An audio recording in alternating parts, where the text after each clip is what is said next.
Hello everyone, welcome to my video. সবাই কেমন আছো? আশা করি সবাই ভালোই আছো। তো সন্ধ্যাবেলা একদম রেডি।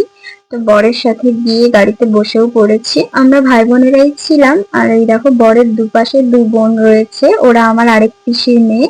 আর ছিল ভাইয়ের ছোট বৌদি আর ভাইয়ের জেঠিমা, আর আরেকজন আমার পিসি ছিল। তো আমরা সবাই মিলে গল্প করতে করতে যাচ্ছিলাম। দেখো ভাইয়ের চোখে কি পড়ে গিয়েছে, সেটাই বলছি যে এই ফ্ল্যাশটা বন্ধ কর। আর এই দেখো, আমার পাশে রয়েছে, ওটা আমার ছোট পিসি। আর এই পাশে ছিল বৌদি।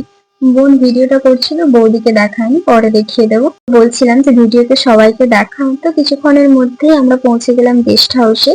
বরের গাড়ি দাঁড়ানোর পরেই হই হই একটা রব, কারণ বর এসেছে বলে কথা।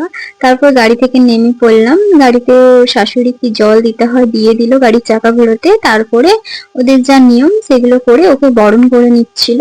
আর ঢুকতেই বাম দিকে ছিল বিয়ের মণ্ডপ। দেখো ওখানটায় সাজানো রয়েছে, ওখানে বামুন ঠাকুর তার মতো কাজ করছে। আর ওপরের ভিউটা দেখো, ঠিক এরকম সাজানো ছিল। বেশ ভালো লাগছিল দেখতে। তো তারপর বর সে তার জায়গায় চলে গেল বসার জন্য।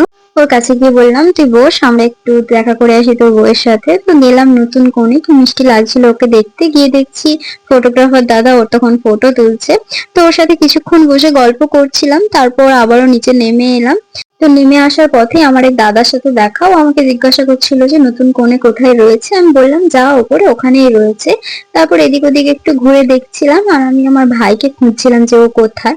তারপর স্টল যেদিকে বসেছিল ওদিকে গেছিলাম, আমার কিছু খেতে ইচ্ছে করছিল না, তাই আমি খাইনি, একটু এদিক ওদিক ঘুরছিলাম।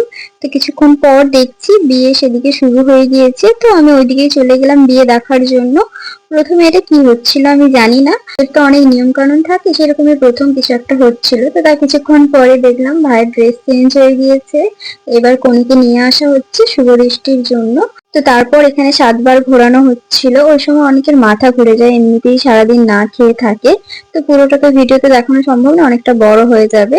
তো তারপর এই দেখো কনেকে কি মিষ্টি লাগছে দেখতে, ও দেখছে দেখছো ভাইয়ের দিকে। তো ওখানটা এত ভিড়, আমি সামনের দিকে যেতে পারিনি, দূর থেকে ভিডিও করছিলাম জুম করে। তারপরে মালা বদল শুরু হলো। মালা বদলের পর দেখলাম ওদের ওখানে ফটো তোলা হচ্ছিল। আমরা এই সাইডে এসে বসেছিলাম, সবাই গল্প করছিলাম। তো কিছুক্ষণ পর ওরা যেখানে বিয়ে হচ্ছে ওখানে চলে এসেছে। ওখানে দেখছি ওর মা ওকে সম্প্রদান করছে। বেশিরভাগ ক্ষেত্রেই দেখি বাবারা মেয়েদেরকে সম্প্রদান করে, এখানে দেখলাম ওর মা করছে। আর দেখো বিয়ের সময় ওর নাকেরটা বারবার খুলে যাচ্ছিল, আর ভাইকে কিসব বলছে, দুজনকে একসাথে কি মিষ্টি দেখতে লাগছে। তারপর বিয়ের আরো যা সব নিয়ম কানুন রয়েছে সেই সব হচ্ছিল। আমরা সবাই মিলে গল্প করছিলাম, বিয়েও দেখছিলাম। কার কার বিয়ে দেখতে ভালো লাগে এরকম অবশ্যই কমেন্ট করে জানিও, আমার তো বেশ লাগে। আর ওদিকে ভাইকে দেখো ও ছটফট করছে, আসলে অনেকটা টাইম ধরে বিয়ে হচ্ছে তো, শেষমেশ কোমরে হাত দিয়ে দাঁড়িয়েছে। তো তার বেশ কিছুক্ষণ পর খই দেওয়ার পর্ব এসেছে। আমি বেশিরভাগ দেখেছি কুলোতে খই দিতে, এদের এখানে দেখলাম পিতলের থালায় খই দিচ্ছে।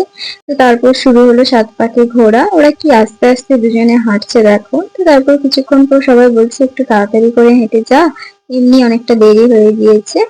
তার কিছুক্ষণের মধ্যে এবার সিঁদুর দানের পর্ব, সব থেকে বেশি এটাই ভালো লাগে দেখতে। আর ওই যে বলে না, সিঁদুর পরলে মেয়েদের মুখটা একদম চেঞ্জ হয়ে যায়, সত্যি দেখো মেয়েটাকে সিঁদুর পরানোর পর মুখটা আরো সুন্দর লাগছে, কি মিষ্টি লাগছিল দেখতে। ফোনের ক্যামেরাতে কতটা বোঝা যাচ্ছে জানি না, বাট সামনাসামনি দারুণ লাগছিল দেখতে, পুরো অন্যরকম হয়ে গেছিল। তো তার কিছুক্ষণ পর আমরা খেতে চলে গিয়েছিলাম। ওরা ওদিকে ফটো তুলছিল, আমরা জাস্ট একটা ফটো তুলে বেরিয়ে চলে এসেছি, কারণ আমাদেরকে আবার ফিরতে হবে, ওরা তো থাকবে ওখানে। তো এখানে মেনুতে ছিল প্রথমেই তো স্যালাড, লেবু, তো ফ্রাইড রাইস আর চানা পনির দিয়ে গেছিল, তারপরে ভেজিটেবল। তো তারপরে ছিল আলু ভাজা, তারপর ভাত, মুগের ডাল আর একটা মিক্সড সবজি ছিল। তারপর ছিল মাছ, তারপরে ছিল চিকেন। তো একটু তাড়াতাড়ি খেতে হচ্ছিল, কারণ বেরিয়ে যেতে হবে, অনেকগুলো গাড়ি অলরেডি চলে গিয়েছে। তো তারপরে ছিল চাটনি, পাঁপড়, দই, মিষ্টি। দইয়ের টেস্টটা বেশ ভালো ছিল। আর এই দেখো দুজন ভাই আমার সামনে বসেছে। তো তারপরে আমার ভাইকে বললাম যে একটু ভিডিও করে দে তো। তো ওরা আমাকে খেতেই দিচ্ছিল না, দেখো দুজনে মিলে তখন থেকে রাগিয়ে যাচ্ছে, আমার কথা শুনছিল না। আমি ওদেরকে বারবার বলছি দাঁড়া না, একটু ভিডিওটা করে দে, কিছুতেই শুনছে না, দেখো কিসব করে যাচ্ছে। তো আমার সাথে ওরকম করছে বলে আমার ভাইও ওকে রাগাচ্ছিল, তো ও মুখে হাত চাপা দিয়ে রেখেছিল। তো সে যাই হোক, ভাই বোনেরা থাকলে এরকম মজা খুনসুটি চলতেই থাকে। তো শেষে বর কনের সাথে দেখা করে বাড়ির দিকে চলে এলাম। চলো টাটা, পরেরটা নেক্সট পার্ট।